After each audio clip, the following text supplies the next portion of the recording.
تكذبان تبارك اسم ربك ذي الجلال والإكرام.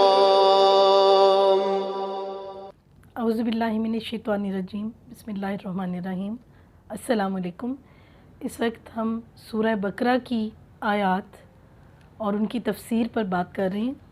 آج کا ہمارا لیسن جو ہے ہم شروع کریں گے آیت نمبر 101 سے.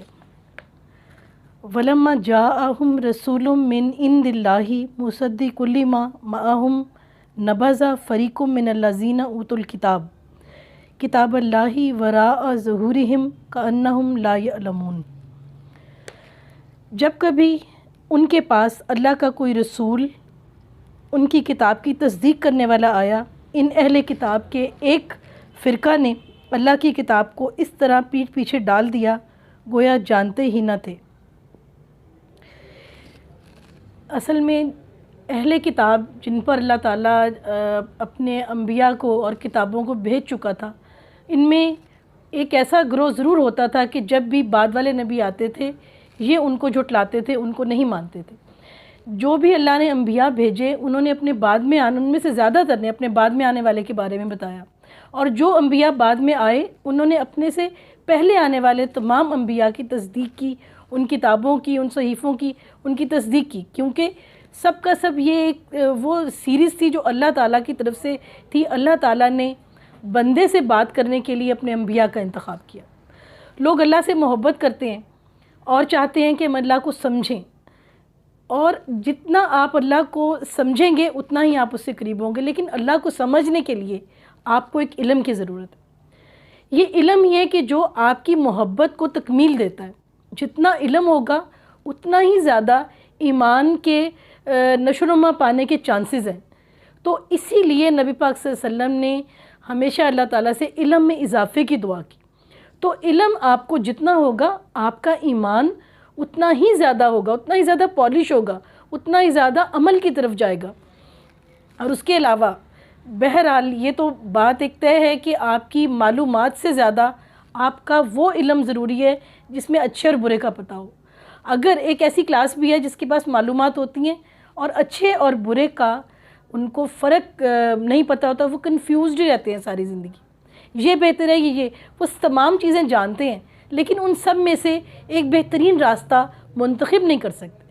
ان میں قوت فیصلہ کی کمی ہوتی ہے، اور قوت فیصلہ ہی دراصل وہ ایمان ہے جو آپ کو علم اور اللہ تعالیٰ کی اطاعت سے ملتا ہے. تو یہ کہ انسان کا کام ہے کہ وہ کوشش کرے، وہ اپنے علم میں اضافے کی کوشش کرے اور اللہ تعالیٰ سے کامیابی، فلاح اور سیدھے راستے کی دعا مانگے. اور تمام یہ جو بڑی بڑی بلیسنگز ہیں، قوت فیصلہ، عملی طاقت، آپ کے ہاتھوں سے اللہ تعالیٰ جب بڑے بڑے کام لیتا ہے یہ سب کے سب دروازے آہستہ آہستہ کھلتے جاتے ہیں. لیکن علم سب سے پہلے ہے کہ علم اور دعا، اور اس کے بعد پھر جو عمل کی توفیق اللہ دیتا ہے، اور ہماری کوشش جو ہر ایک پر ڈومیننٹ ہے. تو اس طرح یہ سورہ بقرہ میں اللہ تعالیٰ نے آیت نمبر 146 میں اسی بات کو دوبارہ دہرایا کہ جب اہل کتاب پر نبی پاک صلی اللہ علیہ وسلم نے ان پر یہ بات، ان پر قرآن پاک کی بات کی، اس حوالے سے ہے کہ اہل کتاب حضرت محمد صلی اللہ علیہ وسلم کو ایسے پہچانتے ہیں جیسا کہ اپنے بیٹوں کو. لیکن ان کا ایک فرقہ ایسا ہے جو سچ کو جانتا تو ہے لیکن سچ کو جان کر بھی اس پر عمل نہیں کرتا، خاموش رہتا ہے، اس کو تسلیم نہیں کرتا. تو اسی طرح سے باقی جو کتب ہیں، حضرت موسیٰ علیہ السلام کی تورات جو ہے اس میں ڈیوٹرانومی میں یہ ایسی آیات موجود ہیں کہ بعد میں آنے والے انبیاء کا ذکر ہے. میں آپ کو ایک ڈیوٹرانومی کی پارہ نمبر، ان کا جو پارٹ ہے، پارٹ نمبر 33 ورس نمبر 1 آپ کے سامنے ریڈ کروں گی، پھر اس کی ہم ابھی وضاحت کریں گے. جب حضرت موسیٰ علیہ السلام کا جانے کا وقت آیا تو لوگوں نے پوچھا کہ آپ کے بعد ہمیں کون گائیڈ کرے گا. تو اس پر حضرت موسیٰ علیہ السلام نے ان کو یہ وضاحت کی. And he said the Lord came from Sinai and rose up from Seir unto them. He shines from Mount Paran, and he came with 10,000s of saints from his, and from his right hand went a fairy law for them. یعنی lord came from Sinai, یعنی کہ اللہ تعالیٰ نے اپنے آپ کو سینائی کے پہاڑوں میں ظاہر کیا. یعنی سینائی ہے مصر میں. حضرت موسیٰ علیہ السلام پر جو ہے وہ کوہ طور پر 40 دن کے بعد تورات اتری تھی, اور سینائی کوہ طور جو ہے سینائی پہاڑوں کے سلسلے میں ہی ہے. اینڈ روز اپ فرام سیر, اور پھر اس کے بعد حضرت موسیٰ علیہ السلام کے بعد جو انبیاء آئے اس میں حضرت داؤد علیہ السلام پر زبور اتری, حضرت سلیمان علیہ السلام آئے, پھر حضرت عیسیٰ علیہ السلام آئے. یہ سب فلسطین میں آئے, یعنی کہ اس کے بعد اللہ نے اپنے آپ کو سیر سے ظاہر کیا, یعنی فلسطین میں ظاہر کیا. ہی شائنس فرام ماؤنٹ پاران, اس کے بعد اللہ نے اپنے آپ کو حضرت سلیمان علیہ السلام کے بعد جو ہے وہ کون, نبی پاک صلی اللہ علیہ وسلم کو. پاران ماؤنٹین کہاں, یہ ہے فاران کے پہاڑ, یہ مکہ میں ہے یعنی سعودی عربیہ میں, وہاں پہ ظاہر کیا. And he came with 10,000 of saints, اور اللہ تعالیٰ نے اپنے آپ کو ظاہر کیا, مین کہ اللہ تعالیٰ کا حکم, اللہ تعالیٰ کا نظام جو ظاہر ہوا, اور وہ جو ہے وہ 10,000 لوگوں کے ساتھ وہاں پر وہ سب اللہ کی کرم ظاہر ہوا. اور وہ کون ہے جو 10,000 لوگوں کے ساتھ وادی فاران میں آیا؟ وہ ہمارے نبی پاک صلی اللہ علیہ وسلم ہے, جو فتح مکہ کے بعد ایگزیکٹلی 10,000 بڑے اصحاب کے ساتھ جو ان کے لائل تھے, اور جنہوں نے بعد میں فتوحات کے پرچم لہرا دیے, ان کے ساتھ وہ داخل ہوئے. اب یہ وہ پریڈکشنز ہیں جو ڈیوٹرانومی پارٹ 33 ورس 1 میں آلریڈی اسٹیٹڈ ہیں. اسی لیے اللہ نے ان سے کہا کہ یہ لوگ تو آخری نبی کو ایسے پہچانتے ہیں جیسے اپنے بیٹوں کو, لیکن یہ ان اپنی ہی کتاب کی آیات میں غور نہیں کرتے. نبی پاک حضرت محمد صلی اللہ علیہ وسلم کے اصحاب میں ایک حسان بن ثابت تھے.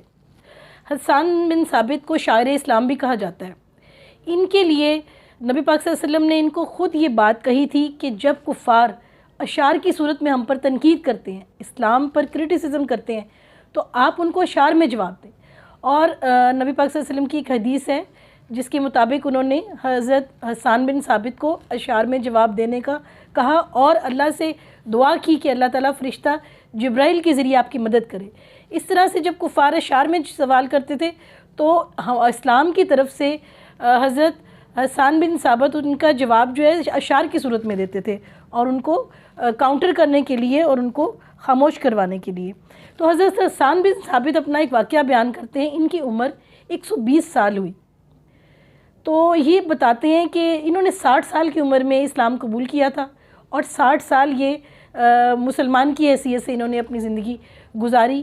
ان کو اپنے بچپن کا ایک واقعہ یاد ہے کہ وہ کہتے ہیں کہ جب میں 8 سال کا تھا تو مجھے کلیئرلی یاد ہے کہ کوئی یہودی ایک پہاڑی پر چڑھ کر زور زور سے چلا رہا تھا کہ آخری نبی پیدا ہو گئے ہیں.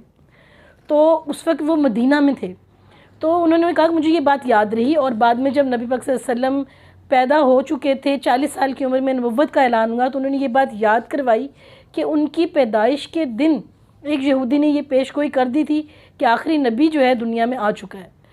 تو جس طرح ایک زمانہ ہوتا ہے, لوگ پیشین گوئیاں کرتے ہیں, اب یہ آئے گا وہ آئے گا, جیسے آج کل بھی مختلف پیشین گوئیاں ہیں کہ لوگ کہتے ہیں کہ دجال کے آنے کا ٹائم قریب آ رہا ہے, حضرت عیسیٰ علیہ السلام کے آنے کا یہ ٹائم ایسٹیمیٹڈ ہے, اور امام مہدی کے ٹائم کے بارے میں لوگ پریڈکشنز کرتے ہیں.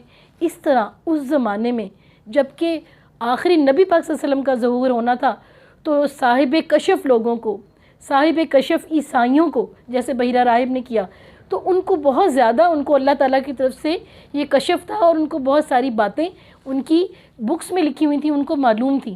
لیکن انہوں نے نبی پاک صلی اللہ علیہ وسلم کے آنے کے بعد ایک ان کا گروہ ایسا تھا جس نے کفر کیا اور ان کو جھٹلایا اور ان کے دشمن بن گئے. اور انشاءاللہ اب ہم اپنا باقی نیکسٹ لیکچر میں کنٹینیو کریں گے. اللہ حافظ.